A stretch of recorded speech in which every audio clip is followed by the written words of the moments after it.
Menteri Pekerjaan Umum Dodi Hanggodo meninjau normalisasi Sungai Kuranjis Jumat siang bersama Wakil Ketua Komisi 6 DPR RI Andre Rosiade, Gubernur Sumatera Barat Mahyildi, serta Wali Kota Padang Fadli Amran.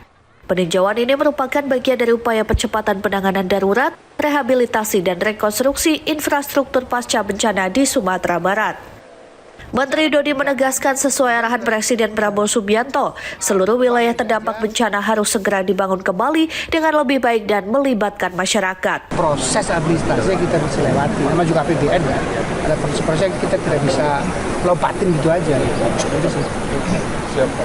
Dan komitmen Pak Prabowo juga kan, daerah yang terdampak bencana harus secepat-cepatnya dibangun kembali dengan lebih baik.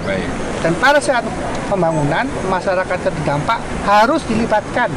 Baik, kemudian saya sudah instruksikan pada semua kepala badan dari kemarin, padat karya harus digalakkan. Walaupun itu memang banyak pekerjaan-pekerjaannya hanya bisa menggunakan alat berat, cuma dipikirkan bagaimana padat karya bisa bekerja di situ.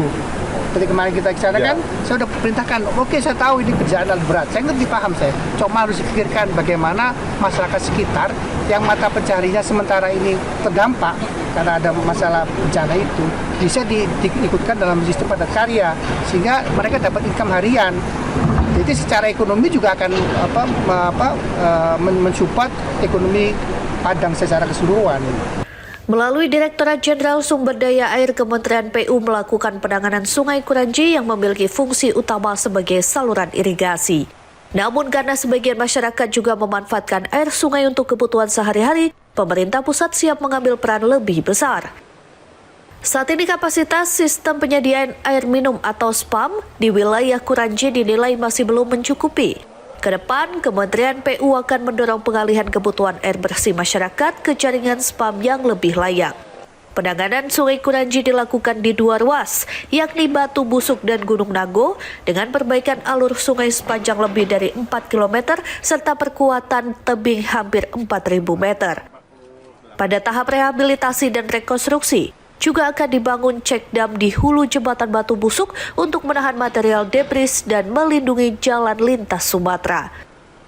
Sementara itu, DPR RI memastikan dukungan penuh terhadap langkah cepat Kementerian PU.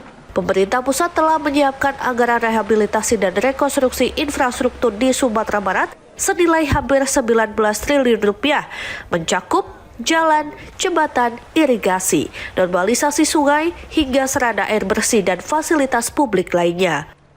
Pemerintah menargetkan seluruh proses rehabilitasi dan rekonstruksi ini tidak hanya memulihkan kondisi pasca bencana, tetapi juga meningkatkan kualitas infrastruktur demi ketahanan masyarakat ke depan. Dari Padang, Sumatera Barat, Tim Liputan Berita Nasional TV.